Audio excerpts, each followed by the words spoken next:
너무 잘 잘랐다 진짜. 저희 병원에서 시술했는 사진들을 들고 왔어요. 장비는 우리가 뭘 쓰지? 에스큘러 독일 거예요. 독일 게 좋아. 여러 방에 장비들을 다 고정시켜 놨기 때문에 장비에 오류가 있거나 해도 충분히 대체가 가능하고요. 수술할 때 가장 최적의 위치에서 할 수가 있는 것 같아요. 너무 많이 알려주는데 중요한 우리의 핵심은 다 빼놓고 유튜브를 네, 안녕하십니까. 저희는 부위성형외과의 최원석 원장, 윤한영 원장입니다. 저희는 윤곽 수술, 윤곽이라고 하면 광대, 사각턱, 턱 끝에 뼈 수술을 의미하는 건데요. 저한테 오시면 얼굴을 확 줄여드릴 수 있습니다. 오늘 설명드릴 내용은 사각턱 축소술이 윤곽 수술의 대표적인 수술이죠. 사각턱 축소술은 우리 얼굴에 있는 뼈 중에 아래턱, 특히 이제 하악각 쪽을 절제하는 수술인데, 일반 절개를 통해서 우선은 사각턱을 노출시키고 하악각을 작게 하기 위해서 긴 곡선으로 턱뼈를 절제하게 됩니다. 여기를 절제할 경우에 옆이나 45도에서 봤을 때 턱이 훨씬 더 갸름해 보이겠다, 그죠? 하지만 이제 옆에서 봤을 때는 턱이 갸름해 보일 수 있지만 우리가 정면에서 봤을 때는 여기를 자른다고 해서 폭 자체가 좁아지진 않겠다, 그죠? 그렇기 때문에 뼈의 가장 바깥에 있는 부분을 피질이라고 하는데, 피질을 치즈 도려내듯이 절제를 하게 됩니다. 피질 절제를 같이 해줘야지만 정면에서 봤을 때도 갸름한 턱을 얻을 수가 있겠습니다. 환자분이 가지고 있는 뼈의 특성을 제대로 파악해서 올바르게 수술하는 것이 이 수술의 핵심이라고 할 수 있겠습니다. 환자분들이 사각턱 수술을 할 때 저한테 상담받으러 오시면 항상 물어보는 게 있어요. 여기에 2차 각이 생긴다고 하는데 2차 각에 대해서 설명을 드릴게요. 수술을 할 때 바깥에 절개를 하면 흉터가 이렇게 많이 생기니까 바깥에서 절개를 할 수 없죠. 입안으로 수술하면 기구를 우리가 이렇게 걸고 입살 밑에 안쪽을 절개를 해서 박리기구로 공간을 확보하면 안쪽이 다 보이겠죠. 수술의 기구가 이쪽으로 들어가기 때문에 자르기가 쉽지는 않아요. 항상 이 수술을 하는 선생님들은 괜찮지만 좀 경험이 많이 없으신 분들은 자르기가 쉽지가 않죠. 턱의 뼈를 제거할 때 우리가 이렇게 부드럽게 이렇게 잘라야 되잖아요. 근데 이렇게 자르면 여기에 각이 생기죠. 이걸 2차 각이라고 하죠. 2차 각을 줄이기 위해서 과거에는 수술을 어떻게 했냐면 다시 이렇게 또 수술을 하면 2차 각이 줄어들죠. 또 각이 남아있으면 또 한 번 더 자르고 이렇게 여러 번 수술을 했단 말이에요. 그림을 굉장히 잘 그리는 사람은 한 번에 이렇게 탁 끝잖아요. 그렇지만 그림을 좀 잘 못 그리는 분들은 더 잘 그리기 위해서 자꾸 물을 묻혀서 그리고 하면 종이가 너덜너덜해지죠. 그래서 당연한 소리지만 한 번에 원커스로 자르는 게 가장 결과도 좋고 환자분의 조직에 손상을 가장 적게 주는 방법이죠. 저희 병원에서 시술했는 사진들을 들고 왔어요. 이 끝으로 가면서 이렇게 얇게 자를 수가 있을까요? 수술의 시야가 확보가 되지 않는 상황에서 엄청 얇게, 그리고 곡선이 굉장히 매끄럽게 이렇게 잘려야 되는 거죠. 0.0001mm까지 얇게 자를 수가 있습니다. 그래도 끝을 또 다듬죠. 미세하게 갈아서. 아까 설명드린 대로 절개를 하면 2차 각은 당연히 절대 생기지 않고요. 한 번에 수술하기 때문에 환자분의 조직 손상도 최소화할 수 있습니다. 2차 각과 함께 환자분들께서 항상 질문하는 게 있어요. 개턱이 되면 어떡하냐. 환자분들의 표현이에요. 예, 좋은 말은 아니지만 저희의 의학용어로 얘기하면 과절제된 턱이죠. 뼈를 제거할 때 너무 위에서부터 귀볼 위부터 막 이렇게 제거가 되면 여기서부터 직선으로 쭉 내려오는 그러한 라인이 형성이 되고, 그게 보면 강아지들, 개들의 턱 라인이 그렇게 돼 있기 때문에 환자분들께서 그렇게 얘기하죠. 개턱 같은 경우에는 뼈 절제하는 부분을 너무 높게 잡았을 때 개턱이 될 수 있겠다, 그죠? 뼈를 자르기 전에 정확하게 환자분의 뼈를 얼마나 자를지 수술 전에 환자분 뼈의 길이 평가가 돼야 되겠다, 그죠? 턱뼈를 자를 때 최소한 교환면을 넘어가지 않도록 자르고 있습니다. 여기를 넘어가게 되면은 결국엔 턱 관절에 가까워지기 때문에 위험할 수 있고, 실제로 개턱 같은 모양이 나올 수 있기 때문에 교환면을 넘어가지 않는 것을 원칙으로 수술을 하고 있습니다.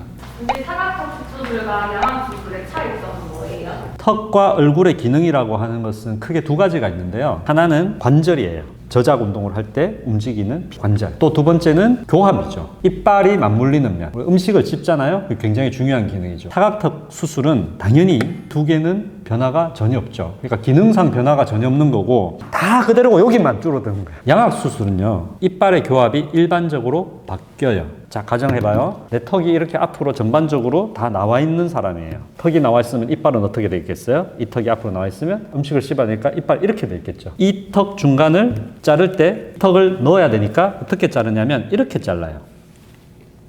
그러니까 뼈가 붙어 있는 뼈의 덩어리가 밀려 들어가는 거죠.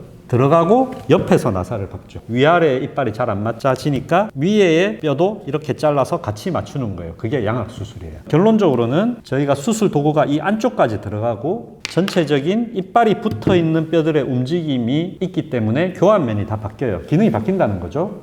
그리고 이빨이 움직이면 안 되니까 이빨을 고정을 하죠. 그렇잖아요. 이빨을 고정을 해서 오랫동안 유지 장치를 하고, 그래서 굉장히 힘든 수술이죠. 수술 기구들이 저 안쪽 기도라든지 큰 혈관이 있는 쪽으로 접근을 하죠. 하지만 사각턱 수술은 이완 절개를 해서 뒤쪽 바깥쪽에 있는 뼈만 제거하고 그대로 봉합하는 거기 때문에 뒤쪽에 위험한 구조물들이나 큰 혈관들을 만날 일이 거의 없어요. 그래서 저희 병원에서는 당일날 다 퇴원을 하죠. 이 수술은 제가 개인적으로 생각할 때는 보형물이 들어가는 것도 아니고 실리콘이 들어가는 것도 아니고 코 수술처럼 연골의 구조적인 변화, 미세한 그런 것들이 있는 것도 아니고 그러한 변화를 다 일으키는 수술도 아니죠. 단기적으로 수술 직후에 큰 부작용이 없으면 장기적으로 염증이나 문제가 올 확률이 거의 0%에 가까운 거죠. 그래서 사각턱 수술은 굉장히 큰 턱뼈를 가지고 있거나 수술했을 때 효과가 굉장히 있을 것 같은 그러한 분들한테는 상담실에서 적극적으로 권해드리는 수술 중에 하나입니다. 사각턱 수술을 하면 뼈 수술이니까 어렵게 생각하시는데 수술의 프로세스는 굉장히 간단해요. 일단 병원에 전화를 하고 상담 예약을 해서 오시면 바깥의 얼굴의 형태도 굉장히 중요하고요. 또 CT 스캔을 해서 얼굴의 뼈 모양을 저희가 확인을 해야 되죠. 자, 그래서 상담을 해서 수술이 결정이 되면 수술하는 날짜를 먼저 정해요. 이날 수술을 해야겠다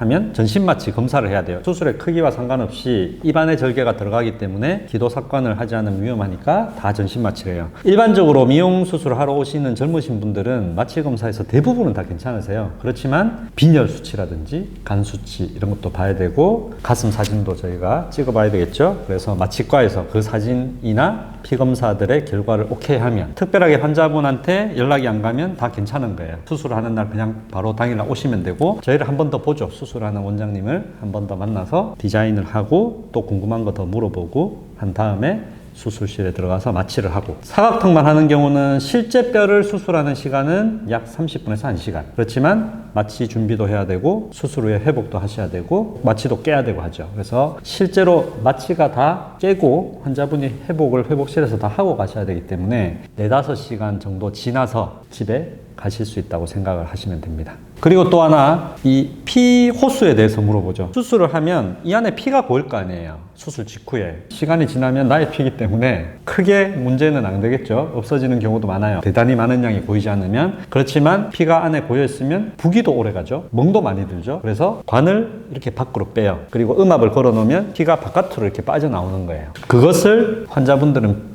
피호수라고 얘기하고 저희는 드레인이라고 얘기를 하는데, 수술을 하고 피가 바깥으로 빠지게 호수를 달면 실제로 한 3시간, 4시간 정도가 지나면 거의 피가 안 나겠죠. 99%의 환자분들은 다 피호수를 뽑고 가기 때문에 집에서 별로 신경 안 쓰셔도 됩니다. 병원에서 수술하고 병원에서 다 제거하고. 제거할 때 아픈가요? 경험상 환자분들 많이 아파하시진 않고 간혹 가다가 아파하시는 분들이 있는데 그게 통증을 참을 수 있는 정도이기 때문에 피호수 때문에 너무 걱정 안 하셔도 될 것 같습니다. 먹는 것을 또 많이 물어보시는데, 턱의 기능에는 영향을 미치는 수술이 아니기 때문에 입을 벌리는 것에는 크게 문제가 되진 않아요. 되진 않지만 이제 압박 붕대도 하고 있고 많이 부어 있기 때문에 입을 크게 벌리시는 게 조금 힘드실 거예요. 그래서 한 일주일 정도는 조금 부드러운 음식, 미음이라든지 죽 이런 거 위주로 식사하시면 되겠습니다. 환자분들이 간혹 이런 경우가 있어요. 입이 안 벌어진다고 자꾸 얘기를 하세요. 깁스를 했어요. 깁스를 하고 깁스를 풀었어. 그럼 잘 안 움직여져요. 그럼 뭘 해요? 재활 운동을 하죠. 그렇지만 굳이 재활을 안 해도 시간이 지나면 어떻게 돼요? 다 돌아오죠. 똑같은 거예요. 그런데 움직이면 안 되는 줄 알고 환자분이 안 움직이는 거야. 병원이 2가지 종류의 병원이 있어요. 입을 벌리는 연습을 시키는 병원, 입을 벌리는 연습을 안 해도 그냥 알아서 돌아오니까 놔두는 병원. 저희는 그냥 특별하게 교육하지 않고 놔둬요. 환자분들이 굳이 그렇게 아프면서 연습을 할 필요는 없어요. 하지만 입을 내가 벌려야 된다고 생각을 해야 되는데 큰일 날 것 같아서 안 벌리고 계속 있잖아요. 그럼 굉장히 오랜 시간 동안 입을 벌리는데 불편할 수가 있어요. 그래서 환자분들이 개념을 가지실 때, 입은 겁나서 안 벌리는 시간을 오랫동안 가져가면 안 된다. 이렇게 이해를 해주시면 되겠습니다. 원장님, 요즘 윤곽수술 남자들도 많이 한다고 하던데 남녀 비율이 어느 정도 되나요?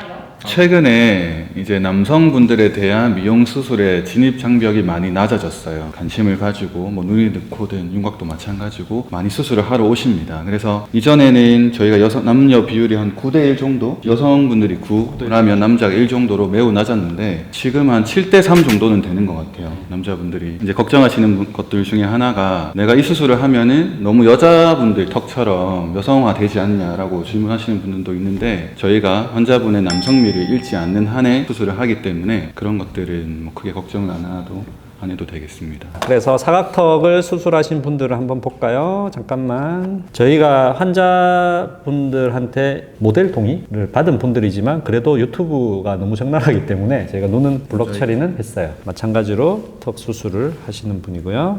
정면에서 굉장히 각이 넓은 분은 아까 윤 원장님 말씀하신 대로 피질 절제하고요. 하악각이 이런 경우는 바깥으로 이렇게 벌어져 있는 경우라고 볼 수가 있겠죠. 그래서 피질 절제와 하악각 절제를 적당하게 하면 굉장히 좋은 결과를 얻을 수가 있죠.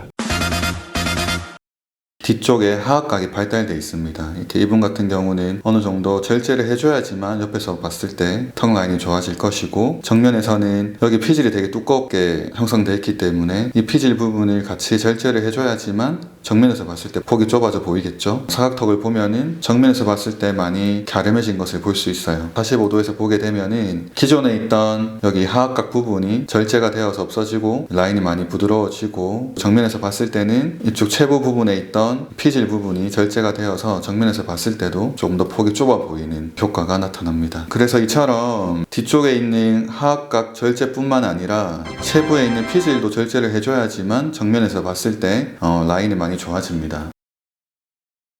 앞턱을 포함하느냐 안 하느냐가 굉장히 중요하죠. 앞턱을 포함하는 경우는 보세요. 이렇게 생겨서 사각턱만 커. 하면 사각턱만 제거를 하면 되죠.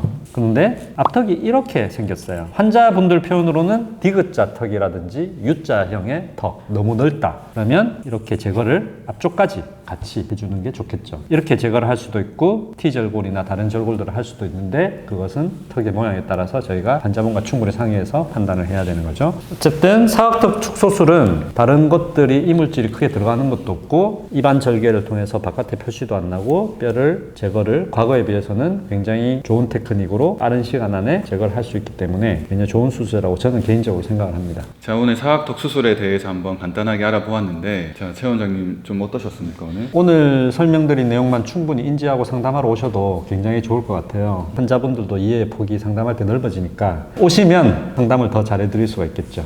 우리 사각턱은 우리 얼굴의 가장 바깥쪽에 있는 윤곽을 담당하는 부분이다, 그죠? 그래서 이 부분이 좀 작아지면은 기존에 내가 가지고 있던 얼굴형보다 훨씬 더 좀 작고 갸름한 얼굴형을 얻을 수 있어요. 그래서 사각턱이 고민이신 분들은 고민하지 마시고 저희 부위로 오시면 친절하게 상담해 드릴 테니까 꼭 찾아와 주시기 바랍니다. 이상 부위성형외과의 윤원영 원장, 최원석 원장이었습니다. 감사합니다.